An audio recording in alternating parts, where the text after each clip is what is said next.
So Dwight, if you want, I can kick off with sort of a quick intro and turn it over to you.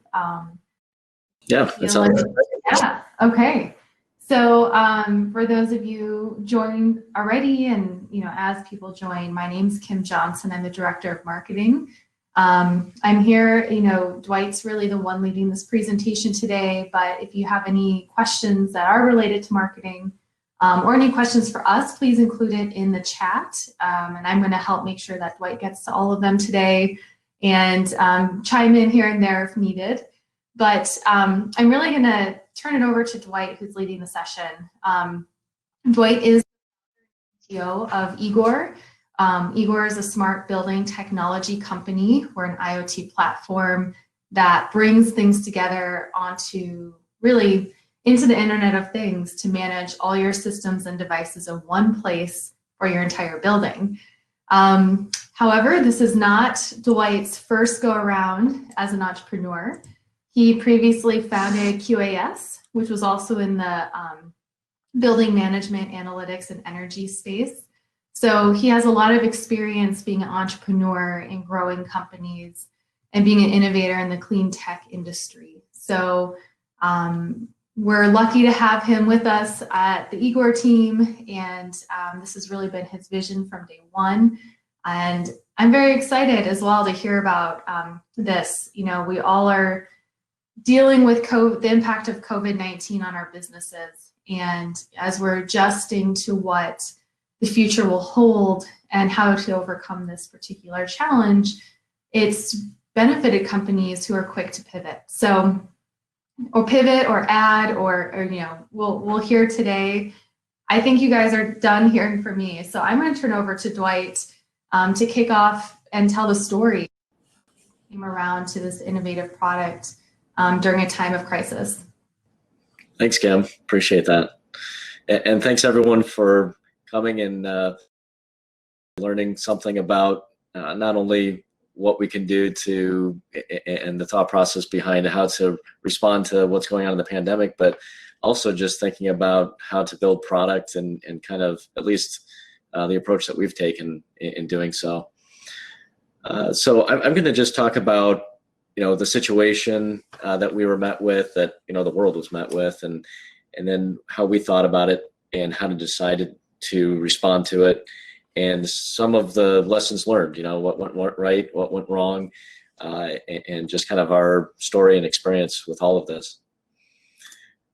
So first off, the challenge, as we all know, was in that, COVID hit unexpectedly, and depending on how you view it, it was unexpected.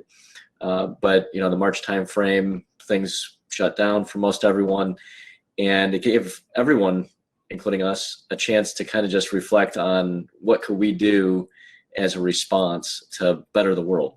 How can we take what technologies we built and put it to use in a way that it can help the world get out of this, but then also, from a perspective of what the opportunity is beyond this, because the world obviously is changing, accelerating in some trends or reversing in some other trends, and gave us a chance to really reflect upon that. So our focus primarily, just because of, as Kim said, we're an IoT platform that is focused on indoor environments, and our premise is to digitally and sustainably advance the human condition within buildings. So with that in mind, we don't want to deviate from our purpose as a company too much, and it really wasn't a reason to, because a lot of the issue was within buildings, and technology can be a tool, an asset to really target those particular environments and improve them. So we thought about, what kind of things can we do there? Well, there's lots of opportunities. So let's boil it down a little bit. First off, there's lots of ways to minimize the risk in the workplace. And if we look at anything from extremely effective to less effective, but business impact, doing things that are easy versus doing things that are more expensive and difficult. So all the way up at the top, if we look at this hierarchy of risk, which we're just applying this hierarchy of risk to this particular situation, but looking at PPE, protective gear, wearing masks. That's pretty easy to do, although it could be argued it's hard, more controversial than it needs to be, I guess. Then we start going down this list, and you look at engineering controls into spaces, which is really where we focus on, and how the space itself could be modified to be more conducive to creating a healthier environment. And then as we continue to go down, it's thinking of just using eliminating workers except for the critical jobs, and having people work from home, and then just completely eliminating exposure for everyone. We're in complete isolation, which is where we were in March, because no one knew how to respond, and we didn't know what the ramifications, how the virus acted. And so to kind of just pause and kind of shake out the details, the world went into obviously a lockdown that is very disruptive. So that really is an example of, at that bottom, extreme disruption, but very effective from at least the standpoint of, but when you are effective for health, and you're that effective for health, you sacrifice pretty much everything else.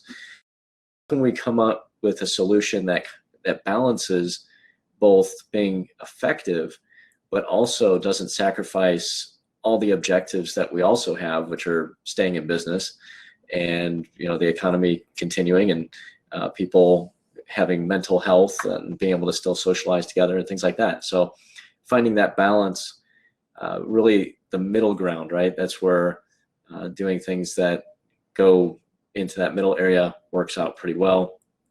And that's where we decided we wanted to focus on something that could be effective, yet not require a huge amount of sacrifice. And so it was effectively the definition of being practical, right? So if we look at indoor spaces, what kind of context can we be effective as a company? Our technology, by being an IoT platform, we looked at, well, what are the most high risk areas? What are for this particular problem, which is people contracting it from one another? There's multiple ways that can happen. One is through air, one is through surface, and those are the primary forms. And depending on if you're, it's really those shared spaces indoors that we saw as the most at-risk areas. So if you're in a private office and it's only one person that's ever in that office, that's not as much of an issue, unless, of course, you're having cleaning staff go in there, and then that's an opportunity between people to contaminate. But if you can, looking at prioritization of which spaces are the biggest problems, and then moving down from there, it's where people are together at the same time, and then there might be a time where they cycle out and another group of people go into that same space, and there might have been something left behind that then now that new group of people get the virus. So those are the vulnerable spaces. Also, I should mention that when you look at these spaces, it's also challenging to, when people are all in the same space together, to beyond just masks, to really cleanse the air in real time, and those kind of things. But there's still opportunity to create mitigating methods to reduce, not necessarily eliminate, but reduce the risk. And then we also saw that of all the technologies that we could attach to our platform, there's no perfect solution, right? Even if you had an army of people that were wiping everything down every single day, there are studies that show that once you get into that rhythm, actually only about 50% of the surface is clean, because as you're wiping that surface, there's just areas that aren't touched by the wipes or aren't perfectly sanitized because you're wiping too fast. So there's no magic bullet that's perfect, but there's ways to do better, and it's just like masks or anything else. So the goal isn't to seek a perfect solution, it's to improve meaningfully, move the meter enough to justify investing in a technology deployment that puts you in a better place and provides meaningful impact. So, for us, the decision was, a lot of it was based on how, there's lots of different ways that we could have an impact. So with all these things that, in mind, is to, you have these shared spaces, we're focused, our technology is well suited for indoor spaces. So that's the magic sweet spot we need to focus on. But should we focus on indoor air quality? Should we focus on surface contamination? Should we look at ways to reduce people from being too close to one another? Should we look at ways to reduce the number of people in a room? There's lots of different ways that we could take our technology and apply it. One of the major qualifications in making a decision here is longevity of it. I sincerely hoped and believed that we would have been through this by now. So when thinking about this in March, I wanted something that would be relevant beyond just COVID and would have benefit from years to come. So this might be the catalyst. COVID might be the catalyst to someone making a decision and investing in a deployment. But if that's the only reason, it probably wouldn't be good enough to invest into it. And there's so much benefit that if we provide the right technology and the right solution, that it could have lasting benefit well beyond this. So with that criteria, really thought, the contact tracing, for instance, and making sure people being able to know who saw who, if you look back and you found out someone had the virus, then all right, who did they contact? That probably isn't relevant in a typical flu season. It's not, people aren't going to go through that effort. Being able to use camera recognition, for instance, to know you're wearing a mask, probably not relevant in flu season, although, I don't know, there's a lot more conversation about that now, but I would imagine at some point in time, we move away from that. Being able to have enough people in a room, or having too many people in a room, that might be something that makes sense. And the idea that just have cleaner spaces, healthier environments, whether it's the air or surface, that pretty much will always be relevant. So that's what we decided to focus on. We decided that it would be good to we call it our intelligent disinfectant solution. It's able to take, and I'll go into the innovation here, where it's UV light that is able to blast into the room, and there's fixtures that are enabled and installed into that particular space that then transmit UVC light, and that will disinfect the surfaces as well as the air in that room itself. And as long as the room, there's no one else in that room, which we've created a process and a strategy with sensors that kind of just package this all up as a turnkey solution that can be dropped into classrooms and to private offices and conference rooms, and private offices that would be shared. That on those particular, then when someone closes the door and it senses that there's no one in the room, then the system turns on, and within a matter of minutes, it would disinfect that area, so that it is, for the next group of people that walk in, it's not a threat, it's not a risk. And that just makes it a really simple, from our perspective, a turnkey solution, the capacity to be a turnkey solution that can be just dropped in. One of the other qualifications that I should have mentioned is we wanted something that could scale really easily and quickly throughout a market so that we could have a larger impact as fast as possible. Obviously, the time frame was very short, and to deploy, to spin up manufacturing and to spin up the ability to distribute and service and install sites. So it had to be something that was turnkey and simple to understand and to disseminate within a marketplace. So one of the benefits of our technology is that we leverage power over Ethernet, and by just being a quick disconnect RJ45 connection, that we can bundle an application server as well as the Ethernet cabling and the different parts and pieces, the sensors, the lights, all that would be using and connected via RJ45 and Ethernet.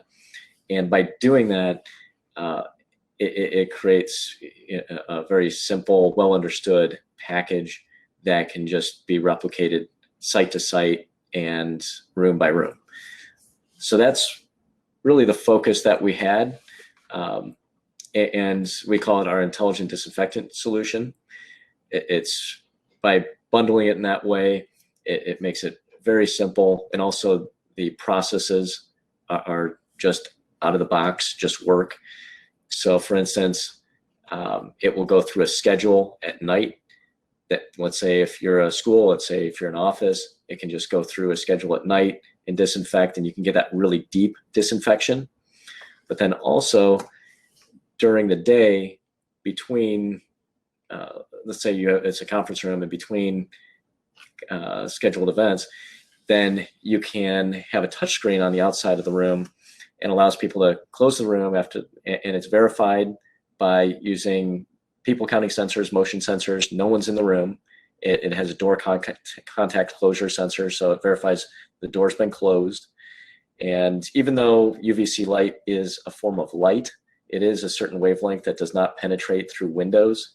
So even if the conference room is just glass walls, it doesn't matter, because the UVC still stays within that room.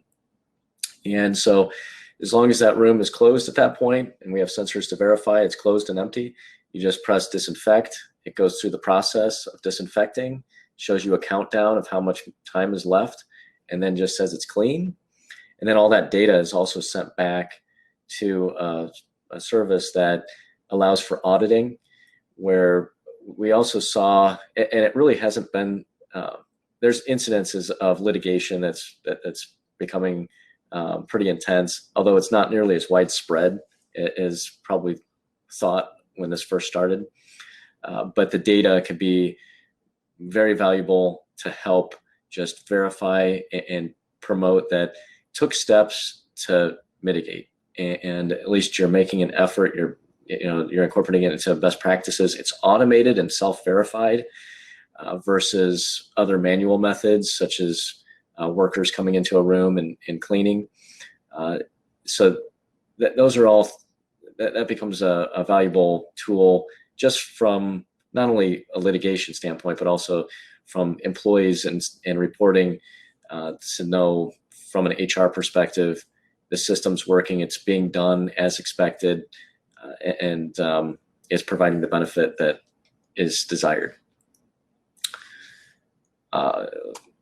So also to kind of touch on, what didn't work and what did work. So when you think about when we embarked on this, we were very thoughtful in what kind of solution that we're developing, and we measured a number and prioritized it based on a number of different factors. There's a lot of different moving pieces in the solution. So, but luckily and to our benefit, we chose to use modules and parts and pieces that were already part of our solution. So for instance, a motion sensor, using lights, using wall controls and people counting sensors, all those things we had already done. The thing that we hadn't done before was UVC lighting. And that required a lot of getting into some really nitty-gritty specifics. So the wavelength of the UVC actually matters a lot. And some wavelengths will have a much greater impact on the virus than others.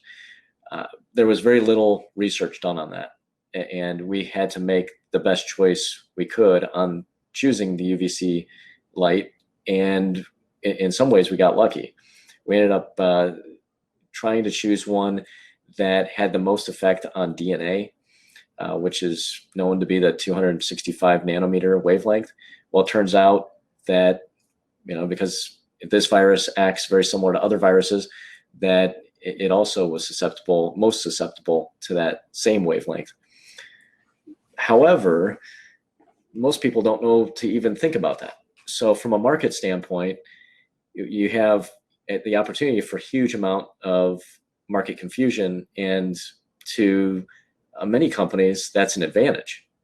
To many companies that are just trying to get snake oil out to the market as fast as possible and take advantage of the opportunity, that's fantastic that there's market confusion. And we saw a significant amount of product that was just being sold from anywhere in the world that was making all kinds of claims. So that quickly created a lot of customer confusion, but also pause and hesitation that resulted in questioning, because we're talking to enterprise. Most of our customers are enterprise customers and savvy. So these customers, they would see that there were claims being made by other products and that those other products were bogus. So then they would come back and require that we provided evidence that we are different and that we are indeed what we're saying we're doing, we're actually doing, and that takes third-party validation. That takes someone who's credible, that is well respected in the industry, to say, yes, they are doing the right thing, and we'll put their mark on them. So as Igor, we went to our provider for the UVCs, and we required them to show that they are indeed, by going through certifications, that their LEDs affect COVID specifically, even though it was clear that it affected every other virus. People want to know it affected COVID specifically. That process took a long time, even after the product was to market. So then we had some sales put basically on pause, because we're waiting for that validation to come through before we can really sell in a meaningful way through channels. And we have very large channel partners that want to make sure that all the I's are dotted and T's are crossed before they put their name on it as well. So we went through that process, and then also verifying that the emission of the UVC, since it's invisible, making sure that it's actually at the intensity that is expected, so that it's because it's really a certain amount of energy that hits the virus for a certain and so either that energy can be so much over a certain period of time, or it can be all at once, but it's basically a certain amount of energy has to hit that virus to deactivate it. So we then went through testing at UL, which is extremely well respected. They have all the equipment, and when they put their stamp of approval on something, then that's meaningful. So with those two things, in which we now have checked in our list of to-do items, that was huge and hugely beneficial. So then the next thing that was a hurdle, which what didn't work really, but is getting that first customer and getting that momentum started, I guess, from a standpoint of a product deliverable and rollout. So that was a very exciting moment for us to start doing deployments and being able to showcase those as well, which really brings to what did work. And with having those deployments that now can be showcases, that's hugely helpful. And then from a standpoint of looking at, now that we have this out in the wild, as they say, now we maintain it. Now we have the technology that we continue to package up and deliver to the market. And one of the things I'm really happy about is we focused from the very beginning on what does our technology do, and let's stay close to that. Let's not deviate too far from that core platform and the core value and vision that we have. So that way it's not a distraction. It's really just something else in our portfolio, but it's not a distraction. And So we're able to leverage our IoT software platform. We're able to can use this as a starting point because we're primarily focused on disinfection of the air and the surface, but we can also easily add people counting sensors and then connect to, let's say in a conference room, we can take that information and even integrate with the audiovisual system from, let's say, Cisco, and be able to display on the Cisco panel that there's too many people in this room and someone should be leaving. And then also data log that information so that people historically can look back and say, all right, a lot of people want to be in this room. Maybe we need to increase the size of these rooms. So if 7 people want to be in this room, that we really only want 3 people in, well, we double the size of the room and now we can have 7 people in that room, but they're just spaced in such a way that it's okay. So the data can be really valuable, and then integration with other systems, it can also be valuable. And our platform is well positioned for both of those things. So this particular application, when thinking about what to do and how to address COVID, it really seemed like a great synergy and a great bolt-on and a way to introduce our platform to customers such that they can grow into it to solve other problems that they have within their business. So very synergistic. And then it also leveraged our industry relationships. So being able to sell through the channels that we already have established, and companies like Cisco and all the different ITC companies that we work with all the time, and systems integrators. And we have a very large group and partner program of ecosystem partners that we've established over the years. So this was something, a lot of those partners were also looking for how do they adjust their business models in the COVID crisis. And so for us to be able to provide them new capabilities that are relevant to their customers, it not only helped us and the customer and end users, but also the channel, and kept them being able to be relevant during this time. And obviously strengthen their relationships with their end customers because they're bringing solutions that are meaningful to their end customers.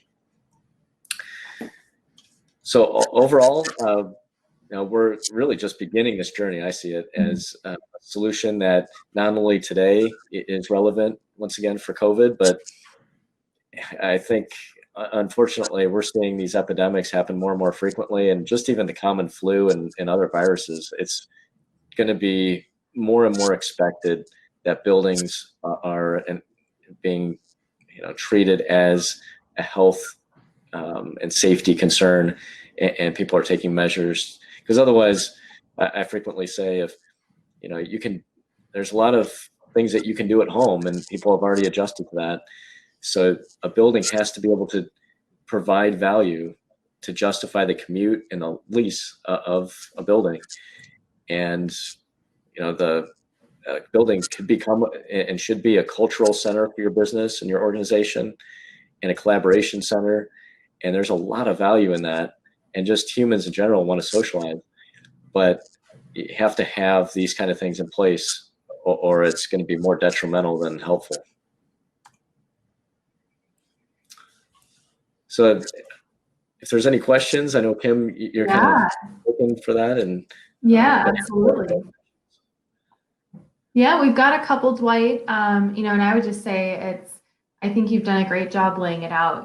Really some of the key leadership decisions you made was to make sure we weren't overextending into unknown territory, and that we leveraged what we had, which was being a software-based company with a great ecosystem that we could leverage our partners, an agile culture so that we could turn this around pretty quickly. And I just want to clarify to everyone, while they were creating the product, I was creating the marketing. So it was very much this synergistic, had to stay in touch, because as the product evolved, the message evolved, and everything had to come together to launch it in about 6 weeks. And like Dwight said, the launch wasn't necessarily the end of the development. It was the availability, and then the additional hurdles like the testing and the proof and the market being flooded with really subpar products, trying to take advantage of people's fears, certainly provided challenges to us. But yeah, we're very excited about the long-term opportunities. We're not creating something for just this moment. It's hopefully something that can continue to be of interest and help people return to work and collaborate. So we do have some questions here, Dwight. Would you talk about, and I can add my 2 cents here too, but who are the primary customers you're targeting with UV decontamination? Healthcare, other industries, can it be retrofitted into existing infrastructure? That's great questions. So, and by the way, to dovetail onto what Kim was saying earlier, I focused the presentation primarily on product development, but yeah, we would have war room type regular meetings that were other parts of the company bringing everyone together and thinking, and because to bring something quickly to market, you can't wait for the product to be done before you start marketing and those kind of things. So yeah, with our product, we're really focused on any place where you can have a turnkey, very clear space that can be a turnkey package solution, which would be healthcare. It would be a patient room. It would be, a senior care residence.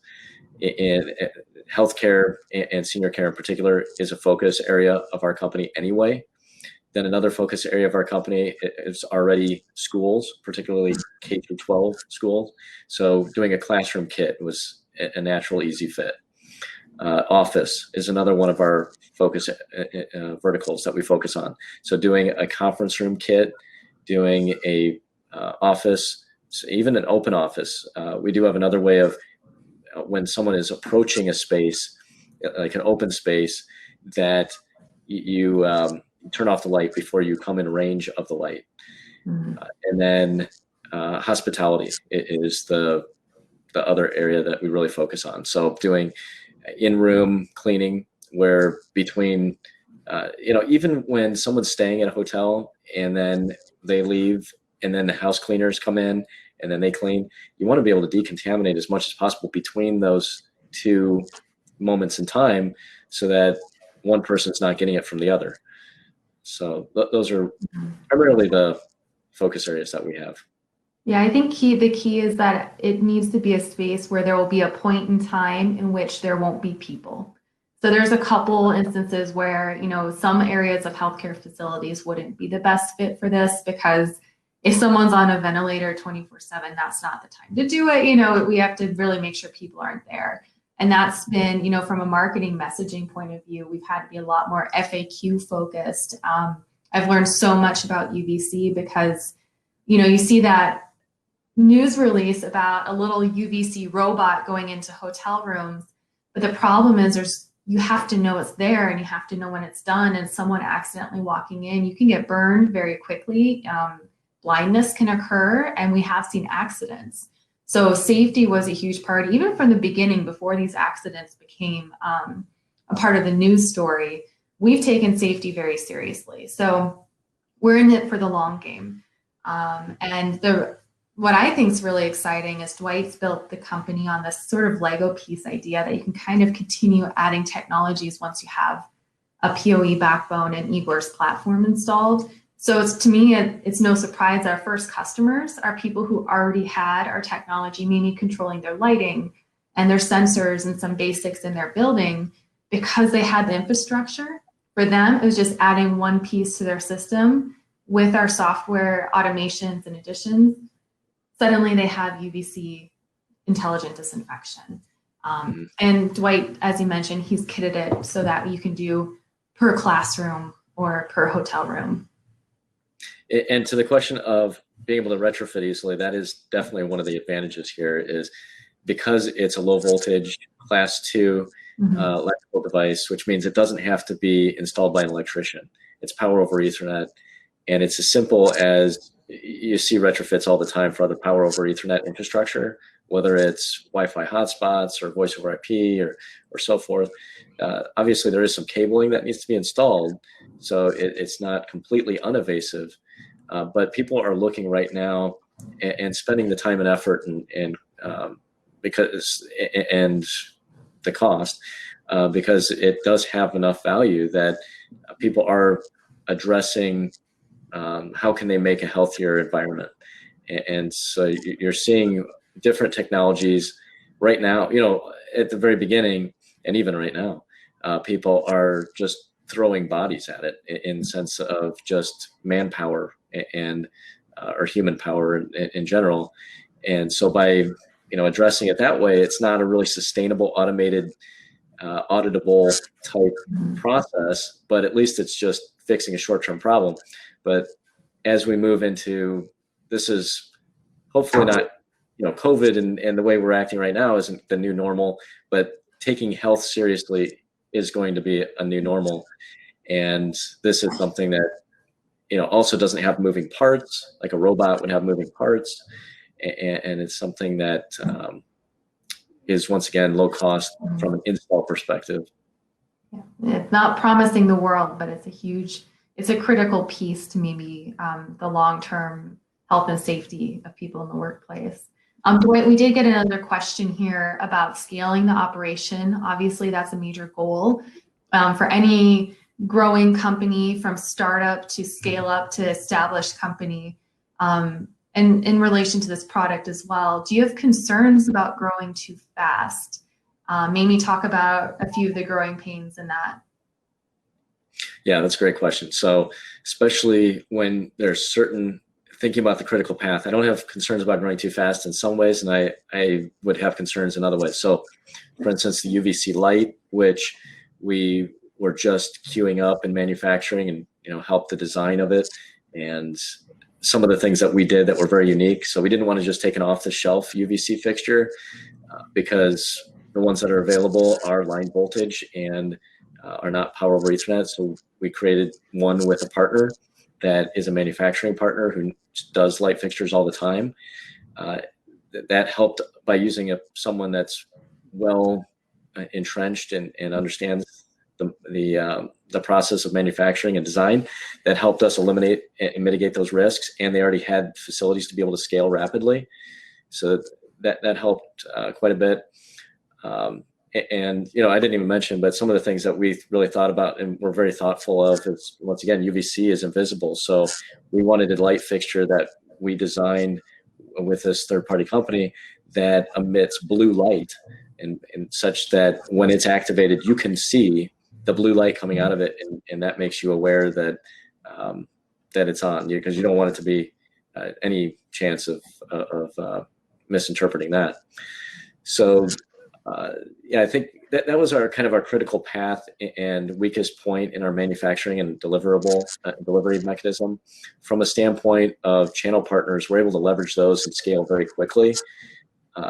But disseminating the right marketing message, and Kim could probably talk most to that, it was one of the bigger challenges, and just keeping people aware of what we do, how we do it, and not playing the telephone game so much. Mm-hmm. Yeah, this was an especially challenging marketing experience in a great way. It was picking out conveying the message that was both high level and easy to understand, while having all of the scientific resources to back up and prove and ensure that our claims were real. I think when the fact that we got involved in manufacturing the lighting and had a much heavier hand in the production of it than we normally do was in part because the reputation of our company did rest on making sure we had a good fixture. And from a marketing perspective, you want a good reputation. It's a lot of money to overcome a bad reputation. So our standards were very high. And so Dwight actually had to take more of a lead in making sure the actual hardware fit what we wanted and helped them design and execute on the vision we had, so that we felt comfortable maintaining our quality, and that helped with the quality messaging. It meant that projects began a little more slowly, but we would have rather had that than be in the headlines with some sort of problem. I do see a question about disinfecting PPE. UVC lighting will disinfect any surface. It has to be in line with the light. So something folded over, the thing that's folded underneath won't get disinfected. That's just the nature of UVC. Any UVC disinfection process has that issue. So we are really looking at the whole room in this space. So any surfaces, things that are exposed to this light in the space, and that includes particles in the air, will be disinfected. And so if if an N95 mask is laying there and it's in the line of the UVC, it will be disinfected.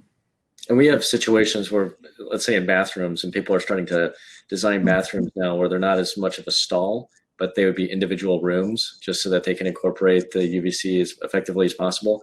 But from a retrospect or retrofit perspective, that you could put the UVC light on the wall inside the stall so that you can surface disinfect and then do it from the angles that are most beneficial as well. Mm-hmm.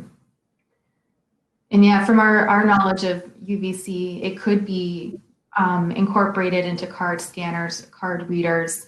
We're that software platform. We've designed it to help with the large space problem. But any device that's low voltage can also be connected and controlled, and you can potentially even see how often a card scanner is using UVC if you had a product that works with our open API and our open platform.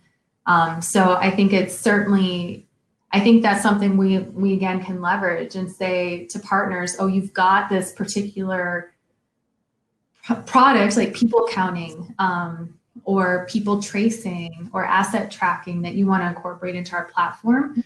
We can do that. And then it's really easy to connect the automations to say, if you have asset tracking on your IDs at work, then all the assets are out of the room, so to speak, and there's no motion and the door is shut.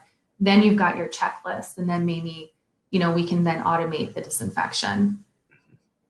Yes, we are hiring a ton. Check out our careers page, igor-tech.com, to see about working with us. We definitely are. That's been great to make sure the emphasis on culture here is something that helps us with our scaling as well, I think. So I don't know, Dwight, any closing thoughts here? Yeah, I thought, back to the growth, we've just been incredibly fortunate. I mean, talk about a yo-yo of a year, but we're going to end the year with growth of 100% over last year. So doubling in our revenue, which is quite a statement. And a lot of it is based on just making sure this solution, as well as anything else that we do other life safety type solutions like lighting, and just being very thoughtful and thinking about all the different corner cases and how we cover those, and then creating ways that it can be, once again, kitted as easily, as much as it possibly can be, so that it can just be turnkey and delivered to the market and scale. And that allows that you have the same thing over and over again out in the industry, out in the wild, and that makes it so that you can focus your product development efforts as much as possible. So you don't have unique things for individual customers, but you have the same thing that then you can continue to iterate and it benefits everyone. So I've been really, really happy for, where we have been able to take advantage of our platform. And as Kim was saying, I always like to say Lego pieces, and we have so many different types of Lego pieces now that it gives us a huge flexibility and optionality as to what we build, and allows us to do it easily and effectively. So it's a really fun time here at Igor. And appreciate everyone, spending the time to learn about how we've approached things.